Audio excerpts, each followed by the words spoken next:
ये मान लिया गया था कि बिहार में बीजेपी बहुत जल्द, हालांकि नीतीश कुमार के नेतृत्व में ये चुनाव लड़ा गया था, पिछला जो 2025 का विधानसभा चुनाव है, और उस वक्त ये कहा गया था कि नीतीश कुमार के नेतृत्व में चुनाव लड़ा जाएगा, नीतीश कुमार ही मुख्यमंत्री बनेंगे और उनको सम्मान के तहत एक बार फिर से मुख्यमंत्री बनाया गया, सम्मान उनको दिया गया। लेकिन जिस तरीके की हालात बन रहे थे बिहार में, जिस तरीके की हालत बन गई थी बिहार में, पहले गृह मंत्रालय बीजेपी ने अपने खाते में लिया, उसके बाद से जो विधानसभा अध्यक्ष का पद है वो अपने खाते में लिया। तो एक तरह से देखा जाए तो बीजेपी ने बढ़ चढ़ कर पहले से ही एक जो पटकथा होती है उसकी वो लिख दी थी और एक तैयारी भी शुरू कर दी थी किस तरीके से नीतीश कुमार को वार्म वेलकम करते हुए और सेफ एग्जिट कराना है।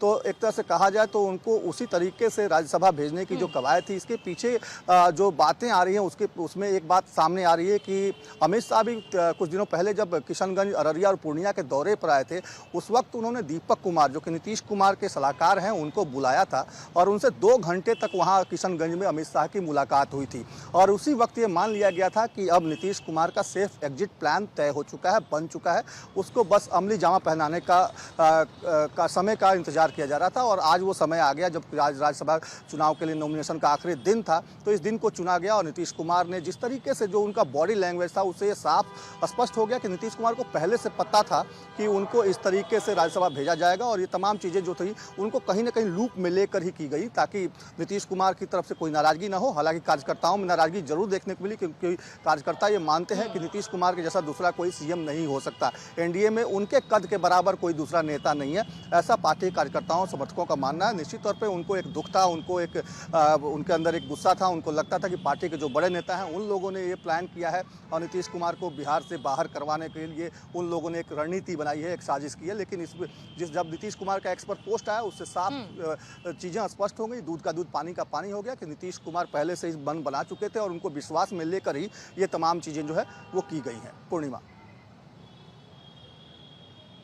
ठीक है, लेकिन इसके साथ सवाल अब ये कि अगला कौन वो चेहरा, क्या वो चेहरा बीजेपी का होने वाला है? बीजेपी के प्रवक्ता से ही शुरुआत करते हैं। पीयूष शर्मा जी, क्या बिहार को बीजेपी का अपना पहला मुख्यमंत्री मिलने की पूरी तैयारी हो चुकी? देखिए, जो भी चेहरा होगा वह एनडीए का होगा और मैं फिर आपको यह दोहराने का काम कर रहा हूं, बताने का काम कर रहा हूं कि बिहार के लोकप्रिय मुख्यमंत्री नीतीश कुमार जी के राज्यसभा में निर्वाचित होने के बाद, राज्यसभा में जाने के बाद बिहार एनडीए में यदि कोई मुख्यमंत्री का चेहरा होगा तो वह एनडीए का होगा। हमारी पार्टी के 5 घटक दल के प्रमुख नेता आपस में बैठ करके इस बात पर सहमति जताने का काम करेंगे, सहमति बनाने का काम करेंगे और अंतिम में हमारा जो केंद्रीय संसदीय बोर्ड है, भारतीय जनता पार्टी का जो पार्लियामेंट्री बोर्ड है, वह तय करेगा कि बिहार का मुख्यमंत्री कौन होगा। लेकिन मैं बड़ी विश्वास के साथ आपको बता देना चाहता हूं पूर्णिमा जी कि बिहार में यदि मुख्यमंत्री का कोई चेहरा होगा या मुख्यमंत्री जो व्यक्ति बनेगा वह एनडीए का बनेगा। तो आज इतना मॉडेस्ट क्यों हो रहे हैं, खुलकर अपनी खुशी भी नहीं जाहिर कर पा रहे? क्योंकि अभी तक तो आप याद कर लीजिए साल 2000 में जिस तरीके की गलती की गई थी बिहार बीजेपी की तरफ से और उस वक्त अटल बिहारी वाजपेयी की सरकार थी, तब से मन में एक कसक तो थी कि अपना एक चेहरा होना चाहिए और उस वक्त जेडीयू के चेहरे को मुख्यमंत्री के तौर पर, हालांकि सिर्फ 7 दिन सरकार चली, आप लोग ये कहते रहे कि यहाँ जेडीयू बीजेपी के दबाव में है, लेकिन बीजेपी के प्रवक्ता को सुनकर ऐसा नहीं लगता, नीतीश कुमार के ट्वीट को देखकर ऐसा नहीं लगता कि ये किसी भी तरीके से दबाव में काम कर रहे हैं।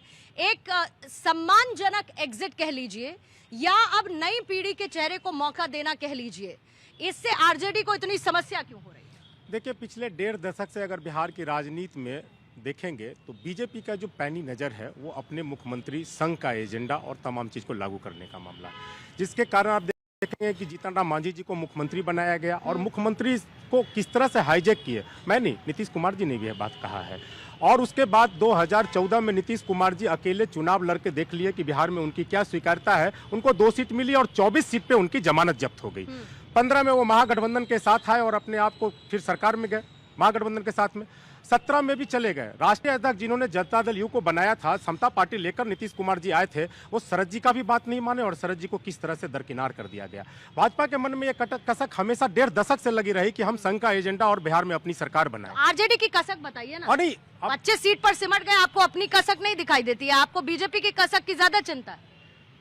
नहीं, मामला बिहार की है। हाँ, बिहार का है, लेकिन तो आरजेडी बाहर की है क्या पार्टी की? नहीं, मामला बिहार की है। हाँ। जिस तरह से बिहार के जनादेश जिस नाम पे लिया गया, बिहार के लोगों को जिस तरह से वोट मांगा गया, उस तरह से जिस तरह से पलटी मारने की बात थी, जो मैनिफेस्टो थे उन पे खरा उतरने की बात है। मामला यहाँ है, नीतीश जी के रहते भी भाजपा वो सब काम इधर विगत कुछ वर्षों से करने लगी थी, क्योंकि नीतीश कुमार जी भाजपा और संघ के पालकी ढोते ढोते इतना झुक गए थे कि अब वो बोझ सहन नहीं कर पा रहे थे। ये दोनों तरफ का मामला है। एक तरफ भाजपा, तेजस्वी यादव के बयान याद करिए नीतीश कुमार के लिए। एक तरफ तेजस्वी यादव के बयान याद करिए नीतीश कुमार के लिए। भाजपा की सत्ता पाने की छटपटाहट, और दूसरी तरफ नीतीश कुमार जी का ये संघ की पालकी ढोते ढोते जो उनकी उस बोझ के तले इतना झुक गए थे कि अब नीतीश कुमार जी भी अपने आप को खड़ा नहीं कर पा रहे हैं। दोनों तरफ से ये मामला है। तो इस बात को नहीं, ये बात दोनों तरफ से है, लेकिन एक तरफ जहां पर तेजस्वी यादव पहले नीतीश कुमार को लेकर क्या क्या नहीं कहते थे, फिर उसके बाद आज उन्हें लगा कि हम अगर होते सरकार में तो नीतीश जी के साथ ऐसा हो नहीं पाता। देखिए, नेता प्रतिपक्ष तेजस्वी प्रसाद यादव जी ने नीतीश कुमार जी के बारे में किन किन शब्दों का इस्तेमाल करने का काम किया है, लालू प्रसाद यादव जी ने किन किन सब काम है बिहार की जनता और देश की जनता ने देखने का काम किया है। शायद ये भूल रहे हैं, बिहार की 14 करोड़ जनता यह भली भांति जानती है कि बिहार के लोकप्रिय मुख्यमंत्री नीतीश कुमार जी के नेतृत्व में पिछले 20 वर्षों में जिस प्रकार से बिहार में सुशासन, विकास और सामाजिक न्याय की स्थापना हुई है, वह एक मिसाल है। और उस मिसाल में भारतीय जनता पार्टी उनके साथ कदम से कदम मिला करके चलने का काम की है। हम केवल सत्ता बीजेपी को ये दबाव महसूस होना चाहिए कि जब जिस भी चेहरे को आप लेकर आएंगे, अगर कंपैरिजन होगा तो नीतीश कुमार से होगा, अगर कंपैरिजन होगा तो उनकी सुशासन बाबू की इमेज के साथ। निश्चित उस 20 वर्षों के शासन काल में सुशासन, विकास और सामाजिक न्याय की बात जो मैंने कही है, उन तीनों में भारतीय जनता पार्टी का अहम रोल है। भारतीय जनता पार्टी मुख्य रूप से उनके साथ रही है, कदम से कदम मिलाकर के चलने का काम की है। पूर्णिमा जी, एक बात मैं और राष्ट्रीय जनता दल के प्रवक्ता भाई को बता देना चाहता हूँ, भारतीय जनता पार्टी केवल सत्ता की राजनीति नहीं करती है। 2020 के दिन को आप याद करने का काम करें, राष्ट्रीय जनता दल के प्रवक्ता को याद होनी चाहिए, बिहार की जनता ने जनता दल को 43 सीटें देने का काम किया था और भारतीय जनता पार्टी को 74 सीटें देने का काम किया था। भारतीय जनता पार्टी ने नीतीश कुमार जी को नेता मान करके और उनको मुख्यमंत्री बनाने का काम किया। और आज भी मैं इतना आपको विश्वास के साथ बता देना चाहता हूं, बिहार के लोकप्रिय मुख्यमंत्री नीतीश कुमार जी के जो उनकी प्रतिभा है, जो उनकी प्रशासनिक क्षमता है, जो उनके अनुभव है, उनको लेने का अक्षरशः काम हम करने का काम करें। ठीक है, लेकिन रंजन सिंह साहब, ये भी कहा जा रहा है लगातार विपक्ष की तरफ से कि एक तो दबाव में काम कर रहा है आज जेडीयू बीजेपी के, दूसरी तरफ जो आरजेडी कह रही है कि ये तो सीधे सीधे जनादेश के साथ धोखा है ना। ये क्यों ना कहा जाए कि ये जनादेश के साथ धोखा है, जब चुनाव लड़ा गया नीतीश कुमार के नाम पर, जीत मिली नीतीश कुमार के नाम पर। हालांकि बीजेपी उसमें टॉप नंबर की पार्टी थी, एलजेपी को भी अच्छी सीटें मिली, एक से आप लोगों ने एक ऊंची छलांग भी लगाई, लेकिन उसके बावजूद क्या जनता के मन में सवाल नहीं आना चाहिए कि जिस नाम पर वोट दिया वही चले दिल्ली की तरफ? देखिए, नाम सिर्फ आदरणीय नीतीश कुमार जी का चेहरा जरूर था, हम लोग उनके नेतृत्व में चुनाव लड़े थे, लेकिन पांचों दल के जो घटक दल के शीर्ष नेतृत्व है और पांचों घटक दल के जो कार्यकर्ता जमीन पर काम किए हैं, उसका नतीजा ही 202 सीट है। तो हम किसी एक व्यक्ति के सारे पांचों घटक दल के सामूहिक प्रयास से 202 सीट आई हैं। तो यहाँ लोकतंत्र को तो खतरा है ही नहीं, या लोकतंत्र को तो छलावा दिया ही नहीं जो ये आरोप लगा रहे हैं। लोकतंत्र तो उस दिन शर्मिंदा हुआ था जब अल्पसंख्यक के नाम पर 2005 में इन्होंने अपनी समर्थन नहीं दिया था, जब दोबारा बिहार को चुनाव के उसमें झोंक देना पड़ा। और जब दूसरी बार मुख्यमंत्री हमारे नीतीश कुमार जी बने तो उस समय भी विरोध करने का काम इन्होंने किया। तो मैं आपको एक चीज़ कहना चाहता हूँ पूर्णिमा जी, कि जो जनतंत्र है, जो लोकतंत्र है, उस लोकतंत्र के 4 स्तंभ में अगर एक स्तंभ में उनका सदस्य नहीं रहे हैं तो मुख्यमंत्री जी का ये व्यक्तिगत फैसला है, जिसके कारण वो राज्यसभा के रास्ते को उन्होंने चुना है। लेकिन उनके ट्वीट को अगर आप ध्यान से देखेंगे तो ये बताएंगे, वो ट्वीट में नीतीश कुमार के बेटे का क्या? नीतीश कुमार जी के बेटे का तो स्वागत हम लोगों ने हमेशा से किया है। डेप्यूटी सीएम बनाइएगा? हम लोग हमेशा से चाहते हैं कि राजनीति में एंट्री होनी चाहिए युवाओं का। और फिर परिवारवाद का आरोप नहीं लगेगा? परिवारवाद, देखिए मैं आपको बता रहा हूं, परिवारवाद तब कहा जाता है जब अयोग्य व्यक्ति को 95 चुनाव हारने के बाद भी उस व्यक्ति को अपनी योग्यता सिद्ध करनी पड़े तो वो परिवारवाद है। लेकिन अगर कोई व्यक्ति आता है और पहले ही चुनाव में जनता के द्वारा अगर 1 लाख और 1.5 लाख वोट से जीतकर और सदन में जाता है तो वो परिवारवाद के श्रेणी में नहीं आता। ठीक है, मैं कांग्रेस के प्रवक्ता और जन स्वराज पार्टी के प्रवक्ता की तरफ भी जाऊंगी, लेकिन उससे पहले सर्वेश भी मेरे साथ मौजूद है और हमारी पॉलिटिकल एडिटर अदिति नागर भी इस वक्त हमारे साथ जुड़ चुकी है। अदिति, बिहार में तो इस वक्त एक ही सवाल है कि क्या बिहार की राजनीति दिल्ली से चलने वाली है? देखिए, इसमें तो कोई दौराई नहीं थी। पूर्णिमा, आप अच्छे से जानती हैं, पिछली बार आप बिहार चुनाव के दौरान भी बिहार आई थी, पटना जहाँ है वहां पर थी आप। देखिए, बीजेपी थोड़ा सा शुरू करने से पहले नितिन नवीन जी को जो राष्ट्रीय अध्यक्ष जब बनाया गया उससे 6 महीने पहले सोच लिया था कि उनको बनाना है। मुझे याद है एक शीर्ष नेतृत्व से हमने पूछा कि भाई बिहार चुनाव इतनी देरी क्यों लगा दी राष्ट्रीय अध्यक्ष अनाउंस करने में, तो उन्होंने कहा कि अरे बिहार के नतीजे तो आ जाने दीजिए, इसलिए उसका इंतजार कर रहे हैं। और फिर बिहार के नतीजे आने के बाद आपने देखा कि नितिन नवीन को बना दिया। उनको ये डर था बीजेपी को कि अगर नितिन नवीन को पहले बनाएंगे तो बिहार के नतीजों में खेला हो जाएगा। उस खेले को इसका इंतजार किया, फिर नितिन नवीन को तो पहले से ही तय था। ठीक वैसे ही जैसे राजस्थान में सांगानेर सीट पहले से ही तय थी कि वो तो मुख्यमंत्री की जाएगी और उन्हीं को बनाया। तो बीजेपी की जो स्ट्रेटजी का ढांचा है, चारों पहियों के बड़े कसे हुए टाइट होते हैं, ये पहले से ही तय था कि अभी राज्यसभा बहुत ही रिस्पेक्टफुल एग्जिट मैं कहना चाहूंगी ये कैसे करनी है, ये करना है। आपने ट्वीट नीतीश कुमार का ट्वीट पढ़ के आपको समझ में आ गया होगा कि कई बार बीजेपी में कल्चर आ गया है कि ट्वीट दिल्ली से आता है फिर आपको कॉपी पेस्ट करके कर देना होता है। लेकिन बीजेपी का स्ट्रेटजी है, अब आप देखिए कुल मिलाकर पूरा खेल ये है कि जो एक्सट्रीमली बैकवर्ड क्लास है उस क्लास के वोटर्स को कैसे होल्ड करके रखना है। देखिए, जेडीयू वैसे ही 2 फाड़ हो चुकी है। एक जेडीयू वो है जो बहुत खुशी चाहती है कि नीतीश कुमार जाए, बीजेपी का सीएम आ जाए, और एक जेडीयू है जो अभी आपत्ति जता रही है, जो विरोध भी कर रहे हैं, जिनको झटका लग गया। लेकिन भारतीय जनता पार्टी बड़े स्विफ्टली इन नो टाइम बिना झटका दिए बड़ा फैसला ले लेगी, जो आधा ले चुकी है। जल्दी सीएम का नाम अनाउंस होगा और सीएम आप ध्यान रखिएगा, जातीय समीकरण में बहुत सोचा समझा नाम होगा जो एक्सट्रीमली बैकवर्ड क्लास को महसूस होगा कि हमको तरजीह दी गई है और जिसका इम्पैक्ट 5% वोटर का यूपी में भी जाएगा। जी बिल्कुल, और यूपी में भी एक अलग तरीके का एक्सपेरिमेंट आदित्य किया गया था जब योगी आदित्यनाथ को सवर्ण चेहरे के तौर पर लेकर आए। हालांकि बिहार में देखिए जाति है, जाति नहीं, और इसीलिए जो यहाँ की सोशल इंजीनियरिंग है उसका ख्याल बीते 20 सालों में भी रखा गया है। इस बार जब फैसला लिया जाता है एनडीए की तरफ से, जो कहा गया चेहरा उसी की तरफ से चुना जाएगा, तो उसका कितना ख्याल रखा जाता है या किसी सवर्ण को आगे बढ़ाया जाता है। लेकिन कांग्रेस इसे कैसे देखती है, क्योंकि शशि रंजन यादव जी, कांग्रेस भी साथ साथ ये कह रही है कि जेडीयू पर दबाव बनाया गया। लेकिन क्या दिक्कत है अगर गठबंधन में दोनों पार्टियां सहमत हैं, अगर एक व्यक्ति खुद अपनी इच्छा जाहिर करता है कि उन्हें राज्यसभा में जाना है, उन्हें दिल्ली में जाना है, उनका मन था, तो इसमें आप लोग अपनी राजनीति कहां से तलाश रहे हैं? सीटें तो तलाश नहीं पा रहे, राजनीति गाहे बगाहे तलाश लेते, कैसे? राजनीति तो हम देश भर में कर रहे हैं और राजनीति तलाश नहीं रहे हैं, राजनीति आज जनता बिहार की देख रही है। जिस तरीके से अनियंत्रित सत्ता को महाराष्ट्र में हथियाया गया, आज बिहार में नीतीश कुमार जी को हाईजैक करके किस तरीके से इनका प्रारूप पटका था, ये तैयार कब हुआ था, कैसे हाईजैक किया? बिल्कुल जिस प्रकार से पिछले बार सीएम रहते हुए इनको ईडी सीबीआई के डर से जो भी इनके पीछे मुखौटे थे, ललन सिंह, विजेंद्र चौधरी और संजय झा, जो भी लोग हैं, ये किस तरह नीतीश जी के साथ रह के इनके साथ क्या क्या किया है जदयू के कार्यकर्ता देख। कितनी सीटें आई जदयू की? जदयू की सीटें 85 आई हैं। और आपकी कितनी आई? सीटें की बात नहीं, ईडी सीबीआई ने आप राजनीति की बात कर रहे हैं। ईडी सीबीआई ने सीटें दिलाई क्या? अगर आपकी सीटें आई, अगर जनता ने आपका चुनाव किया और उस चुनाव के मद्देनजर आपको पार्टी में एक इंपॉर्टेंट पोजीशनिंग मिली, जब आपको वो पावर मिली, तो उसमें कांग्रेस ईडी सीबीआई क्यों तलाश रही? ईडी सीबीआई तलाश रही है। हम चुनाव के समय किस प्रकार से 10,000 का योजना का दुरुपयोग करके, चुनाव आयोग का दुरुपयोग करके चुनाव जीते हैं, बिहार की जनता देखी है। नीतीश जी पर विश्वास करके 14 करोड़ जनता जिस प्रकार से वोट दिया है और जिस प्रकार से आज हाईजैक किया गया उनके राजनीति को, उनके ओबीसी सामाजिक न्याय की, हमारे बगल में खड़े भारतीय जनता पार्टी बात करते हैं, सामाजिक न्याय की धज्जियां उड़ा रहे हैं बिहार में।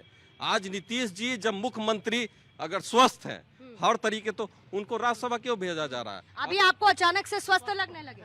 स्वस्थ हम कब? बिहार चुनाव से अभी आपने बोला कि स्वस्थ है एकदम, बिल्कुल। उसके बावजूद उन्हें दिल्ली, और इससे पहले आप याद करिए चुनाव से पहले किसने लगातार ये कैंपेन चलाया कि नीतीश कुमार की हालत ठीक नहीं है, नीतीश कुमार अस्वस्थ है, ये किसने कहा? ये वीडियो कौन लिख कर रहा एक था? भी बार चुनाव प्रचार में नहीं निकल रहे, ये किसने कहा? ये था? वीडियो अरे कम से कम साहब अपनी बात तो याद बात रखा पूरी करिए। तरह याद है। अपनी बात तो याद किस प्रकार से भारतीय ये जनता बात तेजस्वी जी को भी किस याद रखनी प्रकार से चाहिए और ये बात कांग्रेस को याद है किस प्रकार से भारतीय जनता पार्टी महाराष्ट्र में, किस प्रकार से उड़ीसा में और बिहार में अपनी पटकथा लिख रही है, और किस और प्रकार आपने हिमाचल में कैसे किस लिखी? प्रकार से हिमाचल में आपने किस कैसे प्रकार लिखी? से जनता, जिस प्रकार से जदयू कार्यकर्ता विरोध कर रहे हैं। दिक्कत क्या है कि कोई चुनाव दिक्कत आप नहीं। लोग नहीं, दिक्कत यही है कि चुनाव जब जीतते हैं तो आपको सारी मशीनरी अच्छी लगती कोई है, मशीन- जब आप चुनाव हारते हैं तो आपको मशीनरी में दिक्कत नजर आने लगती है, आपको इलेक्शन कमीशन में दिक्कत आने लगती है, आपको ईडी सीबीआई के साथ समस्या आने लगती है।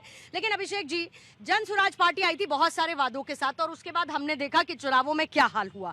लेकिन बिहार को एक नई राजनीति जो देना चाहते थे प्रशांत किशोर, जिसकी वो बात करते थे, आपको लगता है बिहार को वो नई राजनीति अब नीतीश कुमार के इस सम्मानजनक एग्जिट के साथ देखने को मिलेगी? देखिए, सबसे पहले तो नीतीश कुमार जी का आज 20 साल का एक लंबा कार्यकाल की समाप्ति की ओर वो हुए हैं, तो उनको बिहार के लोग उनके पहले कार्यकाल में कम से कम उन्होंने विकास, बदहाल बिहार को विकास के रास्ते पर उन्होंने प्रयास किया, उसके लिए लोग उनको याद करेंगे। लेकिन जहाँ तक आज का घटनाक्रम है तो इसकी पटकथा कोई आज नहीं लिखी गई है। प्रशांत किशोर जी हमारे नेता 3 साल से ये बात कह रहे हैं कि बिहार विधानसभा 2025 के बाद नीतीश कुमार जी बिहार के सीएम नहीं बनेंगे। अब 3 महीने का ये घटनाक्रम है और देखिए नीतीश कुमार जी को बिहार के सीएम से वो हट गए हैं। अब हमको एक बात बताइए कि अगर नीतीश कुमार जी को बिहार का सीएम राज्यसभा ही जाना था, जैसा उनका ट्वीट आया है आज, तो 3 महीना पहले चुनाव हुआ है, क्यों नीतीश कुमार जी 3 महीना पहले मुख्यमंत्री बनेंगे? तो निश्चित तौर पर इसमें कुछ ना कुछ संदेह है और ये संदेह हमको नहीं है, उस संदेह नीतीश कुमार जी के कार्यकर्ताओं को है। उनके आवास के बाहर आप देखिए उनके कार्यकर्ता क्या कह रहे हैं। लेकिन उससे जो ज़्यादा महत्वपूर्ण बात है कि बिहार की जनता जिसने नीतीश कुमार जी के चेहरे पर यहाँ पर जनादेश दिया है, एनडीए की सरकार बनाई है, उन लाखों करोड़ों महिलाओं का क्या होगा? उनके विश्वास के साथ ये धोखा नहीं है। उन करोड़ों युवाओं का क्या होगा जिनको उन्होंने 20 लाख रोजगार हर साल देने का वादा किया है? तो ये सब होल्ड पे चला जाए? अब ये कौन देगा? ये सब होल्ड पे चला जाए? एक- सरकार गिर गई क्या? नहीं, सरकार नहीं गिरी तो है। फिर लेकिन सरकार की चेहरा- पॉलिसीज है या पार्टी की? देखिए, पूरा बिहार का चुनाव 2 यहाँ मिनट पर किसकी? एनडीए की सरकार है। एनडीए की सरकार है। और अगर मैं कहूँ कि आपके हिसाब से प्रशांत किशोर जो कहते थे वो सही साबित हुआ, तो प्रशांत किशोर ने तो ये भी कहा था कि इतनी सीटें नहीं जीती तो मैं राजनीति से संन्यास ले लूंगा। आपकी तो जमानत जब्त हो गई। सीधी सी बात यह है कि अगर सरकार की तरफ से लाई गई है योजनाएं तो सरकार उनको पूरा करेगी कि पार्टी पूरा करेगी? देखिए, 2 मिनट मुझे समय दीजिए। जेडीयू खत्म नहीं हुई है ना? बिल्कुल 2 मिनट समय दीजिए। पूरा का पूरा बिहार का चुनाव इस बार शिक्षा पे हुआ, स्वास्थ्य पे हुआ, रोजगार पे हुआ। ठीक है। नीतीश कुमार जी के चेहरे की बदौलत जो उनका ही दावा है कि हमने महिलाओं के वोट को लिया है। महिला के 1,75,00,000 महिलाएं बिहार की 2 लाख रुपए लेने के लिए उन्होंने वादा किया और महिलाओं ने वोट दिया। उसी के दम पर ये सरकार बनी है। अब आप नीतीश कुमार जी जिनके चेहरे पर ये हुई है, तो नीतीश कुमार जी ही अपना पद छोड़ के जा रहे हैं। पूरे देश भर में महिला वोटर्स का परसेंटेज बीजेपी को है कि नहीं है, ये बताइए। नहीं, बिल्कुल बीजेपी को देखिए। तो फिर बिहार में कितनी सीटें आई बीजेपी की? बिहार में बीजेपी की मान लीजिए 80 सीट आई है। बिहार में बीजेपी की ज्यादा सीटें आई हैं। बिहार 85 आई है। 89 आई है बीजेपी ठीक है। की। किससे ज्यादा हुई? जेडीयू से। जेडीयू से ज्यादा। और फिर वोटर किसके पास ज्यादा गया? वो तो 2020 में भी आई थी। इस कैलकुलेशन का हिसाब नहीं है सर। वो तो 2020 में भी आई थी, लेकिन चेहरा किसका था? देखिए, वोट बिहार में नीतीश कुमार जी के चेहरे पर गिरा है, ये आप भी मानेंगे। और नीतीश कुमार जी के चेहरे पर जब वोट गिरा है तो आज महिलाएं किससे उम्मीद कर रही हैं? बीजेपी के नेताओं से उम्मीद नहीं कर रही है। एक चीज, अगर बीजेपी के नेताओं इतना बड़ा चेहरा होता बीजेपी के किसी नेताओं में, तो नीतीश कुमार के चेहरा को आगे करके उनको चुनाव लड़ने की जरूरत नहीं पड़ती। उनको ये बात पता था कि शिक्षा, स्वास्थ्य, रोजगार के मुद्दे पर कहना चाह रहे हैं कि बीजेपी के पास कोई चेहरा अपना नहीं है। वो ये जानते थे बीजेपी की शिक्षा, स्वास्थ्य, रोजगार के मुद्दे पर वो प्रशांत किशोर को नहीं हरा पाएंगे। सर्वेश, अब सबसे बड़ा सवाल भविष्य को लेकर है कि यहाँ मुख्यमंत्री का चेहरा कौन होगा, जो 20 साल में नहीं हुआ। बीजेपी की तरफ से कोई भी चेहरा आज तक नहीं आया। पहली बार बीजेपी संभवतः अपना चेहरा कोई उतारेगी। तो इस लिस्ट में अगर टॉप 3 कोई नाम है और उनके पीछे की वजह कि बीजेपी उनके नाम का चयन कर सकती है, तो क्या है? पूर्णिमा, देखिए कई नामों की चर्चा लगातार सुबह से ही चल रही है और मैं यूँ कहें कि कल से ही चल रही है कई नामों की चर्चा, जिसमें सम्राट चौधरी, मंगल पांडे, जनक चमार का नाम जो है प्रमुखता से लिया जा रहा है। माना जा रहा है कि इन्हीं में से किसी को बिहार का मुख्यमंत्री बना सकती है भाजपा। हालांकि भाजपा हमेशा चौंकाने वाले फैसले लेती है और हमेशा उसने कहीं भी अगर सीएम बदला है या कहीं भी सीएम की तैनाती की गई है, चयन किया गया है, तो उसमें भाजपा ने कई चौंकाने वाले फैसले लिए हैं। चाहे आप छत्तीसगढ़ की बात कर लें, मध्य प्रदेश की बात कर लें या राजस्थान की बात कर लें, तो इस तरीके के फैसले भाजपा लेती रही है। और निश्चित तौर पे देखिए, हालांकि कयासों का बाजार गर्म है, लोग कह रहे हैं कि सम्राट चौधरी के माथे पे ताज सज सकता है। गृह मंत्रालय उनको इसी सोच के तहत दिया गया था, लेकिन अभी भी अगर कहा जाए तो आधिकारिक पुष्टि होनी बाकी है। बीजेपी की तरफ से अभी भी पत्ते खोले नहीं गए हैं नितिन नवीन। और अगर जिस तरीके से जो सवाल खड़े किए जा रहे हैं कि बीजेपी के पास चेहरा नहीं है, तो किसी को भी ये अंदेशा नहीं था कि नितिन नवीन राष्ट्रीय अध्यक्ष बन जाएंगे भाजपा के।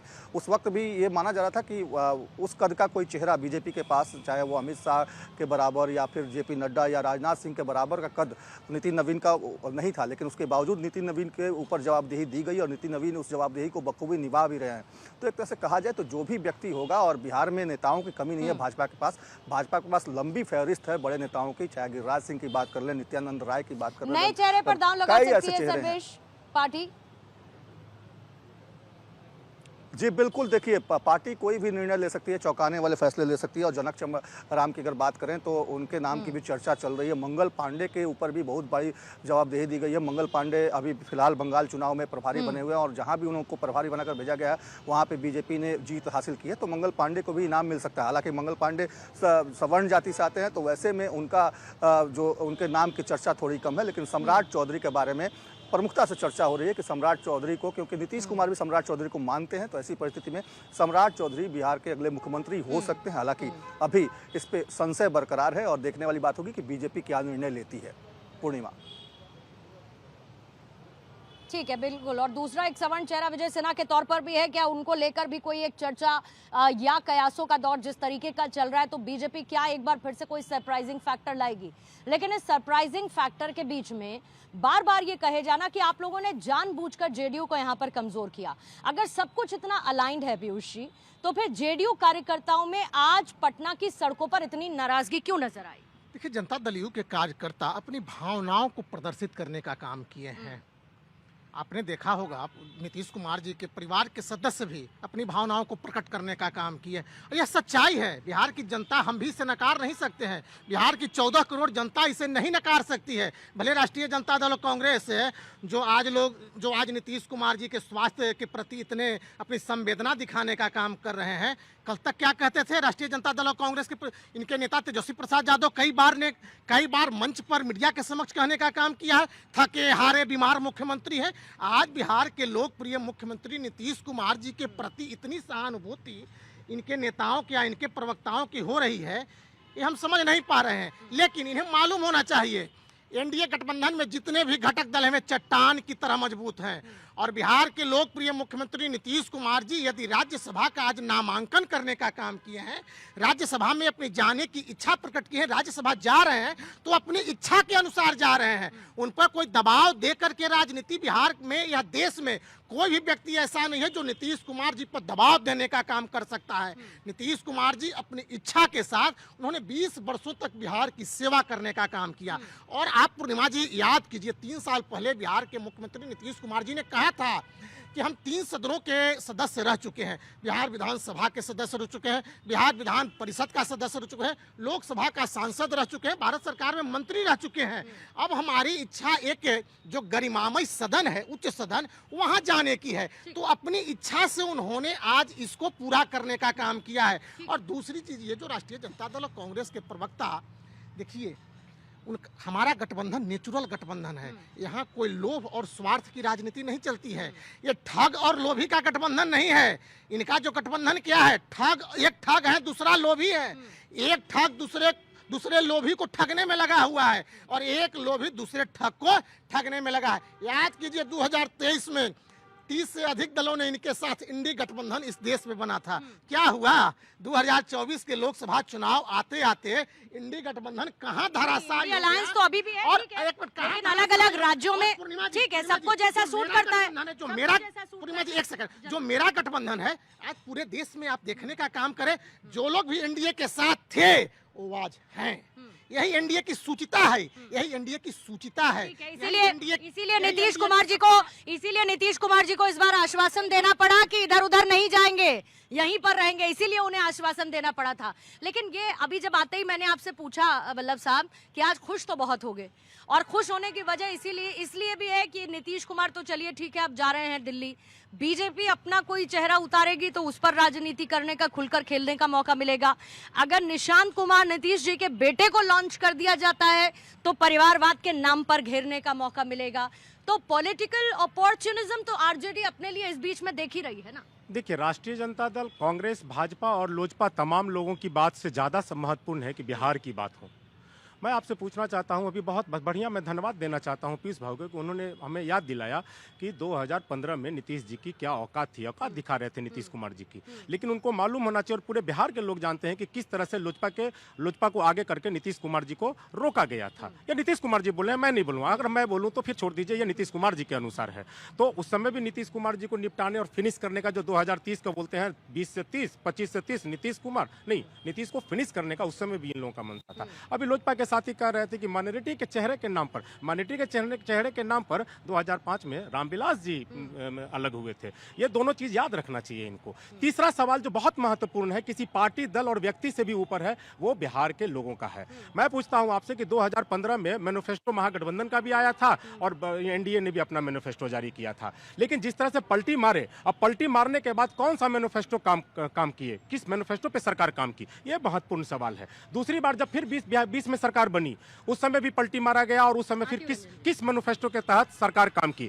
हम जब भी, चाहे जिस तरह से सरकार बनी है, हम अपनी मैनिफेस्टो पे सरकार को मजबूर किए हैं काम कराने में, चाहे जातीय जनगणना का आधार हो, चाहे 65% बढ़ी हुई आरक्षण का मांग के मामला हो। तो हम हमेशा अपनी मैनिफेस्टो को, चाहे सरकार, जनता ने हमें मैनिफेस्टो जनमत नहीं भी दिया तो भी नीतीश कुमार जी पलटी मार करके अगर अवसर हमको दिए तो उस समय भी हम बिहार के जनता के साथ में अपनी मैनिफेस्टो, अपनी विचार और सिद्धांत के साथ में चुनाव में रहे। लेकिन सवाल तो एनडीए से पूछना पड़ेगा कि वो कौन सा मैनिफेस्टो था, वो कौन सा विचार था। बिहार के जो सवाल थे, वहां का बिहार का सवाल कहाँ रुक सा गया है। इस बार के चुनावों में लालू प्रसाद यादव जी से बहुत कुछ ना पूछने की भी जरूरत आपने समझी?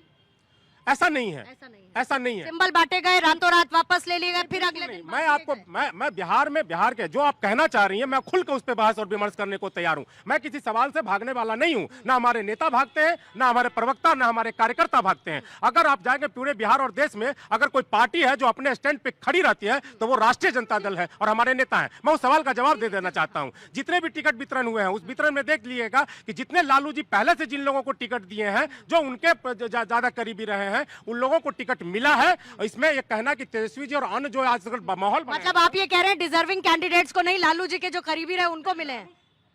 15 साल विरासत में इनके नेता को बिहार का सत्ता मिला। ये 35 साल से एमवाई समीकरण की राजनीति करते रहे, आज बिहार की बात करने लगे। मैनिफेस्टो इनकी इतनी मजबूत है कि एक महिला को मासिक रूप से आर्थिक योगदान देने की बात अगर एक तरफ राष्ट्रीय जनता दल करती है तो दूसरे तरफ फिर कंपटीशन इतना हो जाता है कि कांग्रेस भी सेम रेट ऑफ अमाउंट देने के लिए आगे आ जाती है। 11 जगह पर विधानसभा पर ये फ्रेंडली फाइट करने की बात करते हैं, फ्रेंडली फाइट करने की बात करते हैं। ये एक ही कैंडिडेट को एक ही परिवार से दो लोग सिंबल दे देते हैं। तो इतना कंफ्यूजन में बिहार की जनता को और कार्यकर्ता को इन्होंने रखा है कि जिसका नतीजा इनके सीट के रूप में परिलक्षित हुआ है। लेकिन मैं पूर्णिमा जी एक चीज बता दूं कि 202 सीट जो हम लोगों को मिली है, वो पांचों घटक दल के गठबंधन के शीर्ष नेताओं के प्रयास और कार्यकर्ताओं के प्रयास से मिला है। और उसमें आदरणीय मुख्यमंत्री जी का सम्मान करना हम सभी कार्यकर्ताओं का धर्म है। और जिस तरीके से मुख्यमंत्री जी का जो भी फैसला होगा, उस सम्मान के साथ लोक जनशक्ति पार्टी खड़ी है। लेकिन मैं आपको बताऊं, 5 राज्यसभा की सीटें में एक सीट ये जीतने के कगार में नहीं है। पांचों के पांचों जो एनडीए जीतने वाली है, इसकी भी टीस है। जो गाहे बगाहे मुख्यमंत्री के चेहरा के नाम पर ये ले जा रहे हैं बार बार। आप इसको मुख्यमंत्री के चेहरा, इनसे पूछिए ना, इनसे पूछिए कि आखिर अगर 41 विधायक, अगर एनडीए के अलावा 41 विधायक अगर बिहार विधानसभा में है, तो क्यों नहीं इनके राज्यसभा के कैंडिडेट जीत रहे हैं? देखिए, मैं बहुत सहजता से स्वीकार कर रहा हूं कि हमारी गलती और अपनी गलती के वजह से हम चुनाव हारे हैं, न कि बिहार की जनता ने इनसे पसंद और खुश होकर के इनको सत्ता संभाली है। मैं स्वीकारता हूं इस बात को, और बहुत मतलब कि सच्चाई के साथ इस बात को स्वीकारता हूं। लेकिन जहां तक बात ये कर रहे हैं राज्यसभा सीट, तो राज्यसभा सीट में 2 सीट राष्ट्रीय जनता दल का था और 2 ऑलरेडी जदयू का था। अगर जदयू के सीट पे जदयू जा रही है, लेकिन राष्ट्रीय जनता दल की सीट पे हमारी संख्या नहीं बनी है, वहां भी नीतीश कुमार जी और जनता दल के साथ में न्याय नहीं हो रहा है। यानी नीतीश कुमार जी बार्गेनिंग करने की स्थिति में नहीं है, वो भाजपा के खाते में चला गया है। तो वही तो मैं कह रहा हूं कि नीतीश को फिनिश कर चुके हैं ये। यही तो मैं कह रहा हूँ कि नीतीश कुमार जी को भाजपा फिनिश कर चुकी है। मैं तो हर एक उदाहरण पे बात लेकिन कर क्या नीतीश जी को ऐसा लगता है या नहीं? ये तो आरजेडी को मैं तो लगता है। पहले कह चुका हूं नीतीश कि जी स्वयं को की पार्टी। ये नीतीश जी को ऐसा लगता है या नहीं? उनकी पार्टी में उनके जो सुपीरियर लीडर्स हैं ये उनको लगता है या नहीं? नीतीश जी के बारे में इनको चिंता करने की आवश्यकता नहीं है। ये अपने नेता लालू प्रसाद यादव और तेजस्वी प्रसाद यादव की चिंता करें, जो अभी सदन में महत्वपूर्ण सदन। अरे हम तो बिहार की चिंता कर रहे हैं। बिहार की जनता ने हमें जनादेश दिया है और उसके जनादेश पर हम निश्चित रूप से 100% विश्वास के साथ उतरने का काम करेंगे। और इसी विश्वास के कारण बिहार की जनता ने हमें 202 सीटें देने का काम करी है और इसी अविश्वास के कारण आपको 25 सीटों पर सिमटाने का काम की है। आज के प्रकरण से बिहार की कांग्रेस क्या फायदा उठाएगी इस पूरी सिचुएशन? कोई फायदा नहीं उठाएगी। जनता को आईना दिखाने का काम फायदा करेगी। उठाएगी नहीं या उठा पाने की स्थिति में नहीं है? स्थिति की बात नहीं है, जनता को आईना हम दिखाना चाह रहे हैं। कांग्रेस पार्टी जनता को अब तो आईना, चुनाव ही नहीं है, आईना किस चुनाव बात के का बाद दिखाएंगे? आईना इस बात का दिखा रहे हैं कि 14 करोड़ जनता ने जो वोट दिया उसका किस तरह इन लोगों ने गला घोटा बिहार में। एक उदाहरण हम बताना चाह रहे हैं। और सुन लीजिए, एक मिनट, आप मुख्यमंत्री की बात कर रहे हैं, मुख्यमंत्री की बात करें। नीतीश जी ने ट्वीट किया है, ऑफिशियली स्टेटमेंट नहीं दिया। पहली बात, निशांत उनका बेटा क्या बोल रहा है? निशांत बोल रहा है, अमित अंकल मुझे कमिटमेंट किए कि मेरे फादर सीएम रहेंगे। दो तरफी बात। तीसरी बात, पांचों घटक जब एक साथ हैं, जदयू के कार्यकर्ता सड़क पर उतरने को क्यों मजबूर हैं? सब इकट्ठे बैठ के ये निर्णय इन्होंने क्यों नहीं किया? ये इनके अंदर की चोर है और ये वोट चोरी करके जीते हैं। और जिस तरीके से कब्जा किया है नीतीश जी के हटाकर अपने दम को दिखाने का प्रयास किया है, ये बिहार की जनता देख रही है। जीवराज है बिहार 18 दिनों तक बिहार में एसआईआर के मुद्दे पर जनता को भ्रम में डालने के लिए यात्रा करने का काम किया। जिन क्षेत्रों में उन्होंने यात्रा किया वहां कांग्रेस की जमानत। जम्मू कश्मीर में नहीं हुई थी ईवीएम की चोरी? जम्मू कश्मीर में क्या हुआ? महाराष्ट्र जम्मू कश्मीर में हुई थी? महाराष्ट्र में क्या हुआ? हिमाचल में हुई थी? महाराष्ट्र में हरियाणा में जब एग्जिट पोल में, हरियाणा में जब शुरुआती रुझानों में कांग्रेस भाग रही थी, जब ये एसआईआर का मामला उसके बाद उसके बाद इम्पोर्टेंट इलेक्शंस हुए, ठीक है। जो भी मामले ले गए उस पर कभी सुनवाई अभी तक कहाँ हो पाई? 2 सीट से राहुल गांधी जीत जाते हैं, तब उसके बाद नहीं होता है। देखिए, यही बिहार के लोगों का दुर्भाग्य है। 17 साल एक पार्टी ने राज किया, 17 साल एक पार्टी ने राज किया। जब नीतीश जी इनके साथ चले गए, नीतीश जी अच्छे हो गए। नीतीश जी बीजेपी के साथ चले गए, बीजेपी वालों के लिए अच्छे हो गए। उनके साथ नहीं है तो उनको गाली दे रहे हैं। सवाल जो हम लोग कर रहे हैं कि बिहार का मुख्यमंत्री कौन बनेगा, कभी सवाल होता है कि लालू जी का लड़का क्या बनेगा, आज सवाल हो रहा है कि नीतीश जी का लड़का क्या बनेगा। हमारा सवाल है कि बिहार के बच्चे क्या बनेंगे, बिहार के बच्चों का भविष्य का क्या होगा। 3 करोड़ बिहार के युवा पलायन कर रहे हैं, उनकी बात कौन करेगा? बिहार की महिलाएं 1 करोड़ 75 लाख महिलाओं को 2 लाख रुपया कौन देगा? इस पे कोई प्रवक्ता, किसी पार्टी का प्रवक्ता आज कमिटमेंट देने को तैयार नहीं है, बोलने को तैयार नहीं है। थोड़ा सा आपके वक्त में मैंने नहीं बोला, आपके समय में मेरी बात हो जाए तो कोई प्रवक्ता वो बोलने को तैयार नहीं है। एक दूसरे पर आरोप की राजनीति, बिहार के जनता के हक की बात कौन करेगा? आज भी चलिए, आप दावा कर रहे हैं कि आपने बहुत अच्छा बिहार चलाया है, फिर भी तो बिहार देश का सबसे पिछड़ा राज्य है। सबसे ज्यादा पलायन बिहार में ही है, सबसे ज्यादा गरीबी बिहार में ही है। उसकी शुरुआत कब हुई? उसको कौन रोकेगा? उसकी शुरुआत कब हुई? तो इन्हीं के पार्टी के दौरान हुई है। यही लोग जिम्मेदार हैं। तो इनसे ये सवाल पूछिए कि बिहार की जनता के हक की बात ये लोग कब करेंगे? अभी भी किसका कमिटमेंट ले लेते हैं ना, अभी कमिटमेंट ले लेते हैं। बताइए किसी चीज पे पूर्णिमा कोई असर पड़ा? बिहार की जनता ने कल्पना भी नहीं किया था कि लालू प्रसाद यादव के जंगल राज से बिहार को मुक्ति मिलेगी। जब 2005 में बिहार की जनता ने हमें जनादेश देने का काम किया था, उस समय बिहार के लोगों की यह कल्पना भी नहीं थी कि अरे सुन लीजिए ना, कि जंगल राज लालू प्रसाद यादव के कुशासन, भ्रष्टाचार और अराजकता से हमें मुक्ति मिलेगी। और बिहार के लोकप्रिय मुख्यमंत्री नीतीश कुमार जी ने उससे मुक्ति दिलवाने का काम किया। और आज जो इन्होंने 20 वर्षों, जंगल राज किसको कहते हैं, इनसे परिभाषा पूछ लीजिए। अभी बच्चियों के साथ में दिन दहाड़े बलात्कार हो रहा है। नहीं, लॉ एंड ऑर्डर एडीजी के सामने तमंचे लहराए जा रहे हैं, दिन दहाड़े हत्या हो रही है। आज भी नीतीश कुमार के अलावे इनके पास कोई चेहरा क्यों नहीं है? चेहरा कौन? बीजेपी का? अरे अनेकों दर्जनों चेहरा है प्रतिमा जी, दर्जनों चेहरा है, दर्जनों चेहरा है, चेहरा है। 2 नाम बता दीजिए, 2 नाम बता दीजिए प्रतिमा जी। दर्जनों चेहरा है। मेरा एक सवाल इनसे है कि जिसको ये आज मंगल राज बता रहे हैं और जंगल राज का डर दिखाकर वोट ले रहे हैं, विधान परिषद में इनके सरकार ने आंकड़ा पेश किया है कि 2004 में अपहरण जैसे मामले बिहार में 3400 के आसपास रिपोर्ट किए गए थे। और ये भी साथ में और- बताया था कि इससे पहले एफआईआर भी दर्ज नहीं हो रही थी, तो नहीं हो रही थी तो उनका जिम्मेदारी है। लेकिन इनकी ये कह रहे हैं कि 17,000 मामले अपहरण जैसे दायर हो रहे हैं। उसको नलीफाई नहीं कर सकते। क्लोजिंग कमेंट देखिए आप एयरपोर्ट पे आज आई हैं, देखिए कि विश्व स्तरीय एयरपोर्ट बना है कि नहीं, जो रोड है वो बेहतर हुआ है कि नहीं, यहाँ का स्कूल का व्यवस्था ठीक हुआ है कि नहीं। मैं यहाँ का हर एक जो इंफ्रास्ट्रक्चर है वो बिहार का बदल चुका है। ये लोग क्राइम पर बात करते हैं, ये लोग अपराध का उद्योग चलाते थे, नरसंहार होता था, आज क्राइम को क्राइम कह रहे हैं। मैं आपको एक चीज बता दूं कि बिहार जितना बदल चुका है, इनकी तो उम्र नहीं है इतनी जितना दिन में बिहार बदली है। जो बिहार को देखा है 90 के दौर को, वो समझता है कि बिहार आज स्वर्ग बन चुका है। ये आदरणीय मुख्यमंत्री जी का ही संकल्प है और हमारे एनडीए सरकार का ही संकल्प है, जिसके कारण ये आज हो पाया है। मतलब बार बार यही कहने की कोशिश एनडीए में ऑल इज वेल है। लेकिन जल्दी से सर्वेश आपका एक टेक लेके दाढ़ की चर्चा को यहीं पर खत्म करूंगी। कल का सूर्योदय जो आज कहा जा रहा है कि नीतीश कुमार का अस्त है, कल का सूर्योदय बिहार की राजनीति की कौन सी तस्वीर लेकर सामने आएगा, कब तक नए अनाउंसमेंट के लिए इंतजार करना होगा?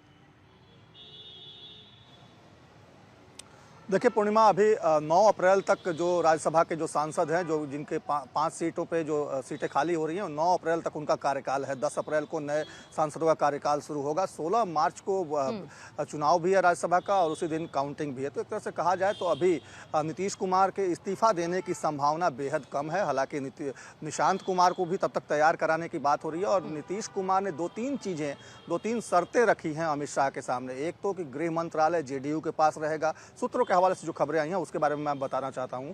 और इसके साथ ही विधानसभा अध्यक्ष का पद भी नीतीश कुमार ने कहा है कि जेडीयू के पास ही रहेगा।